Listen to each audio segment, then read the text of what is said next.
pessoal, eu sou o Dr. Estênio Zec. Nós temos tendo a felicidade, uma grande oportunidade de apresentar para vocês aqui o professor José Edson Pontes. Ele é uma pessoa reconhecida em todo o mundo urológico. Ele foi considerado pela Canadian Journal of Urology uma lenda viva da urologia. E ele tem uma história muito bonita de vida. O Dr. Pontes é nascido no Ceará. Dr. Pontes, um prazer ter o senhor aqui. Eu queria que o senhor pudesse contar para a nossa audiência aí como é que o senhor foi parar nos Estados Unidos. Era um sonho de criança e a sua trajetória nesses grandes centros do mundo urológico. Não, na verdade, nunca pensei em ir aos Estados Unidos. Quando eu fiz a faculdade no Ceará, na Universidade Federal do Ceará, e naquela época foi a transição de uma medicina que era muito francesa à medicina com influência americana. Então, na década de 60, quando eu terminei a faculdade, eu vim para o Rio de Janeiro para uma residência com o doutor Fernando Paulino, que era um dos grandes cirurgiões desse país. Na época, inclusive, operamos a filha do presidente Kubitschek. Eu era residente lá com a intenção de voltar para o Ceará, mas tive uma oportunidade de ver um grande amigo do Dr. Fernando Paulino, que era o professor Crawford, como convidado no Rio de Janeiro. E então pensei em ir para os Estados Unidos e eventualmente sair, depois da residência de um ano no Rio, para os Estados Unidos para fazer algum tipo de cirurgia. A cirurgia estava mudando muito e eu queria fazer uma subespecialidade cirúrgica, e a que se adaptou mais do meu conceito de cirurgia geral foi a urologia. Então, eu fiz a minha residência completa nos Estados Unidos e terminei a residência de urologia na década de 70. Passei 3 anos trabalhando em imunologia básica. A imunologia, na época, não é a imunologia hoje, de biologia molecular, de genética, mas a imunologia básica, principalmente de fosfatase ácida, como teste, assim também como purificação de proteínas, de fazer linhagens celulares. Então, na verdade, aquilo é que me pôs para frente dos Estados Unidos em vida acadêmica. Eu tenho algumas linhagens celulares de câncer de bexiga, de câncer de rim, que foram propriedades nossas, que nós estabelecemos no meu laboratório, e eventualmente eu vim para a parte clínica, e como a minha direção era oncologia, eu fiquei como urologista oncológico. Na época não existia ainda treinamento de fellowship de urologia oncológica, mas eu então só fiz urologia oncológica a minha vida toda. É interessante que o Dr. Torlone, que é o nome histórico da C. Camargo, o Dr. Ademar Lopes, ele sempre tem falado que o cirurgião moderno tem que saber biologia molecular, claro, não ficar só operando, né? Claro. E conta para nós as instituições que o senhor, cada etapa... Bom, nos Estados Unidos, se você está em vida acadêmica e você quer ser um dia professor, chefe de cadeira em uma universidade qualquer, você sempre muda de instituição em instituição. Você é convidado, basicamente dependendo nas suas publicações, para ser chefe de serviço em algumas áreas. Então, eu tive uma oportunidade de me convidarem para ir para o Roswell Park Memorial Institute, que foi o primeiro centro de câncer nos Estados Unidos, na cidade de Buffalo, New York. E o Dr. Roswell Park era um cirurgião de Chicago que tinha mudado para Buffalo e que começou esse instituto, que é conhecidíssimo. Inclusive, em ciência básica, existe um médio celular que se chama RPMI, que é Roswell Park Memorial Institute, que você usa muito como culturas celulares. Então, era uma pessoa conhecidíssima. Eu passei, então, 5 anos como chefe da urologia oncológica, e de lá, o que é muito comum nos Estados Unidos, eles compraram o meu passe. E uma coisa importante, com todo esse tempo de dedicação e trabalho na América, o Dr. Pontes nunca esqueceu do Brasil. Não. Ele sempre está à frente de projetos muito bonitos no Nordeste do Brasil. Eu queria que o senhor falasse um pouco para o nosso pessoal. Talvez antes do Nordeste, eu conheço essa instituição há muitos e muitos anos. Eu conheço essa instituição do começo da minha vida acadêmica no Roswell Park e na Cleveland Clinic, que eu comecei a vir para o AC Camargo. E eu, conversando com você antes, uma das coisas que me impressionou muito da AC Camargo é que existia uma senhora antes de computação, que tinha um livro em que escreviam todos os pacientes. Irde Contesini. Eu a conheci pessoalmente, assim também como as pessoas que eram líderes da instituição.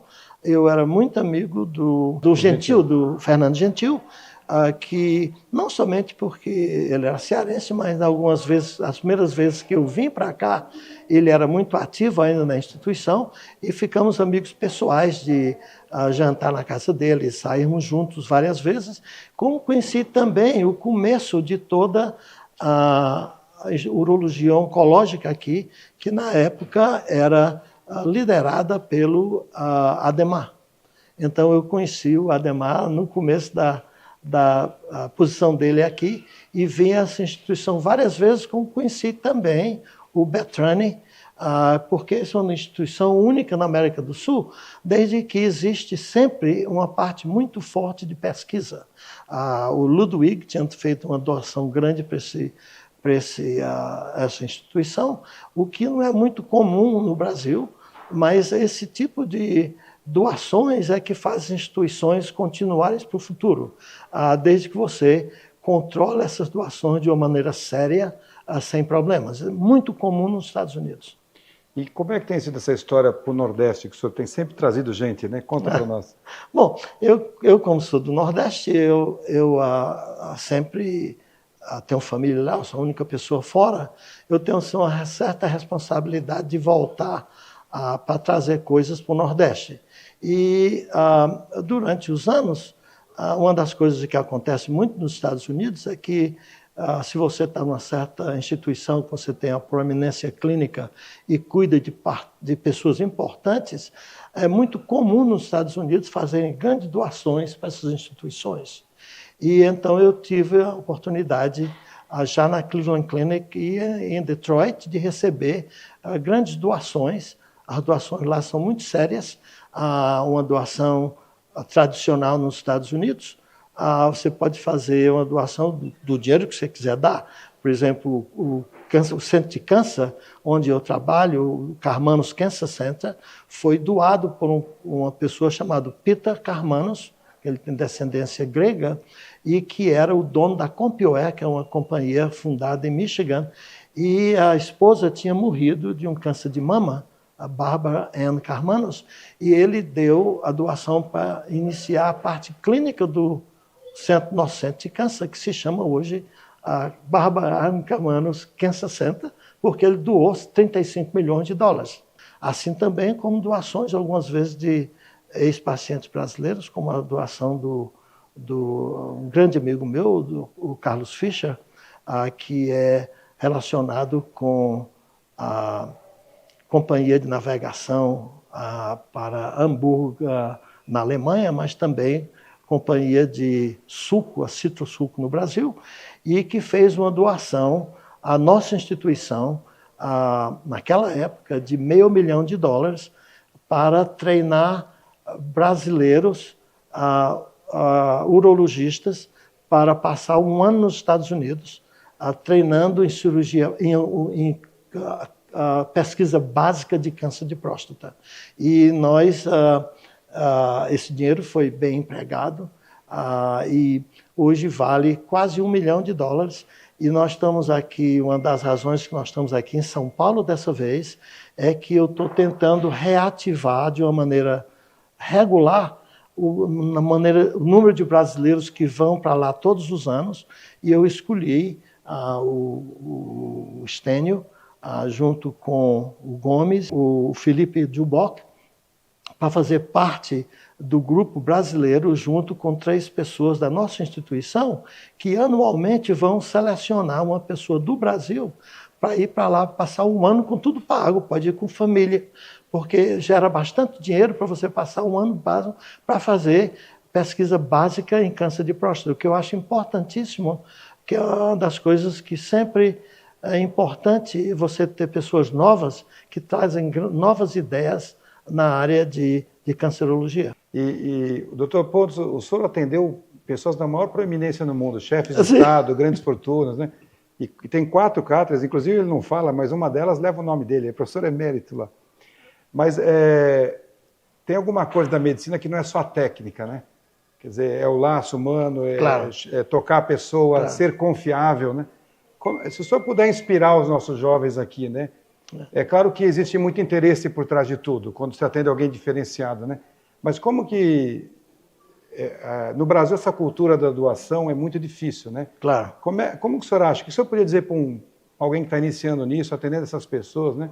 Claro que a instituição tem que estar por trás, mas tem uma coisa que é inabalável, a relação do médico e o paciente, a família. Qual o segredo para dar certo? Porque o senhor fez isso perfeitamente bem, né? Uma coisa que eu acredito que nós, que temos uma cultura mais tradicional, latina, da Europa continental, temos uma capacidade melhor de conversar com os pacientes de uma maneira mais humanística do que um médico tipicamente anglo-saxônico-americano. Eu acredito nisso. A minha mulher, que é americana, a alemã americana, na verdade, acha que eu falo muito. Mas essa relação pessoal que você desenvolve com os pacientes é que faz com que essas pessoas oferecem doações.